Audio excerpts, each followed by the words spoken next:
We're learning more this morning about a terrifying hostage situation at a county jail yesterday, and our Matthew Torres live at the scene in Sumner County. Matthew, was anybody hurt here? Nobody was seriously hurt. There was an officer who was injured because he was dragged by the suspect with his car, but he is expected to be okay this morning. Now, this morning, we've also learned the name of the suspect, who is 40-year-old James McCutcheon. Just take a look at his mugshot. This one is new from overnight. He now faces additional charges, including aggravated kidnapping and 3 counts of aggravated assault. This is on top of the charges he was already going to jail for, which is domestic violence and vandalism. Now, authorities say he broke free from his handcuffs as he was being taken into jail. He's accused of dragging the officer through the ground as he tried to get away in the patrol car. Now, the security gate stopped him, but officials say he took off with the shotgun from inside the car and pointed it at the deputy who spotted him. The deputy fired and missed. Now, McCutcheon continued. He went into the visitation center of the jail and with the shotgun, according to authorities, ordered about 30 people inside to get on the ground. Now, according to a Gallatin Police Department official, a correctional officer and a citizen are the ones who helped stop McCutcheon by wrestling the gun out of his hand and tackling him to the ground. And this morning, again, he is now facing additional charges. The Gallatin PD, who is now handling this case, says they could charge him with more. Reporting live in Sumner County, I'm Matthew Torres, News Channel 5 HD. All right, Matthew, thanks for the update. Some breaking news we've been watching now. A top cop finding himself off the job. We have learned a major with the Sumner County Sheriffs Department is on leave, unpaid, and the focus of a TBI investigation. Many of the viewers may recognize Major Don Lindsay right there with the glasses. This morning, he's off the job. The TBI opened up an investigation into alleged misconduct at the request of the sheriff and the DA, Ray Whitley. No charges have been filed as of yet.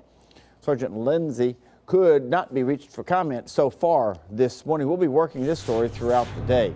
We're also following developing news now out of Clarksville. A serial gas station robber is behind bars after a shootout and a dramatic chase with the cops. News Channel 5's Cuthbert Langley has been following this one. He's downstairs in the newsroom, and amazingly, no one hurt during all of these robberies that we've been seeing. Cuthbert? Yeah, Steve, there were guns used not only in the robberies, but in the attempt to arrest this guy as well. Police had to end up shooting at his car, then using the spike strips to pull him over to finally be able to arrest this guy. But like you said, no one injured in all of this. Here's the man we are talking about here. We were talking about Donzel Globe. Police say around 12:30 yesterday morning, he robbed the Exxon station in Clarksville and then drove up to Hopkinsville, Kentucky, and robbed a gas station there. Then he turned around and headed back down to Clarksville, and around 1:45 robbed the Exxon. And it was as he was leaving that gas station that police spotted him. They tried to stop him, but like I said, they ended up having to shoot at his car and then use the spike strips in order to stop the vehicle so they could get him under arrest. And now Clarksville police are working to link this guy to this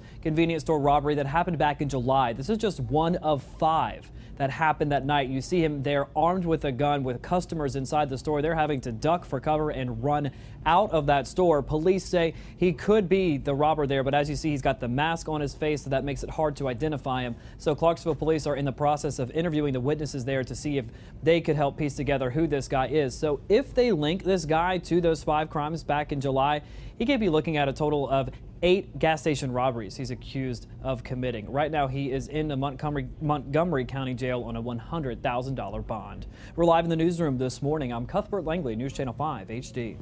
Cuthbert, thanks. A big rig crash causing a giant mess on Ellington Parkway this morning. We're told the truck overturned at exit 15A. That's right there off Briley Parkway. The driver went to the hospital for a head injury, but luckily should be all right.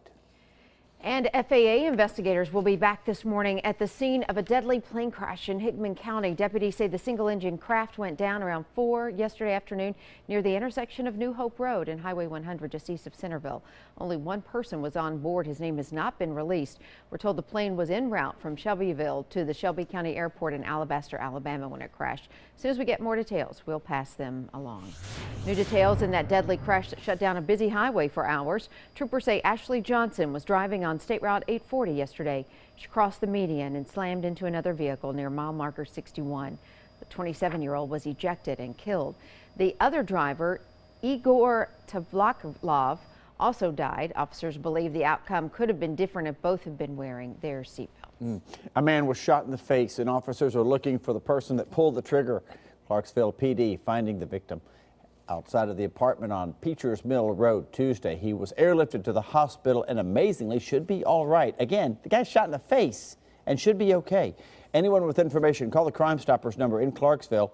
It's 931-645-TIPS. A violent spat between brothers turns deadly. We're told that George Baker Jr. died yesterday from a gunshot wound. The 62-year-old was rushed to the hospital Friday after his half-brother John Ross apparently shot him during a fight. It happened at a home on Cahall Avenue. Investigators think that Ross was drinking at the time. He's now been charged with homicide. The search continues for a robber wielding a box cutter. Columbia PD say the guy robbed the Dollar General on Nashville Highway. He threatens a couple of clerks right here and then takes money from the register. You recognize the guy at all? The number there in Columbia is 931-388-2727. The standoff over same-sex marriage in Kentucky heads to federal court today. Rowan County Clerk Kim Davis faces a federal judge for still refusing to issue marriage licenses. She could be held in contempt of court, which means fines or jail time. Clerks in 13 counties are defying the Supreme Court, as well in 13 other counties. It's going to be a busy day in Music City. More than 120,000 people will make their way to town for sporting events and concerts. Live on the Green taking place again at the Public Square Park. Greg Holden, the Delta Saints, and Moon Taxi are set to perform. The music starts at 6:15. The Nashville Sounds are playing their last home game at First Tennessee Park. First pitch, 7:05. And down at Nissan Stadium, the Titans take on the Vikings in their last preseason match. Kickoff at 7. And Vanderbilt's kicking off the college football season against Western Kentucky. Tailgating starts at 4 o'clock. And I'm out of breath because there's so much going on. You can barely get it all in. Did Moon Taxi do the song Moon River? No, I don't think so. Wasn't that them? No, this it's is a different group? Hipster band. Okay, it's not like 1940s? No, I don't Okay, just wondering. No. You got to get with the Nashville jive, you know?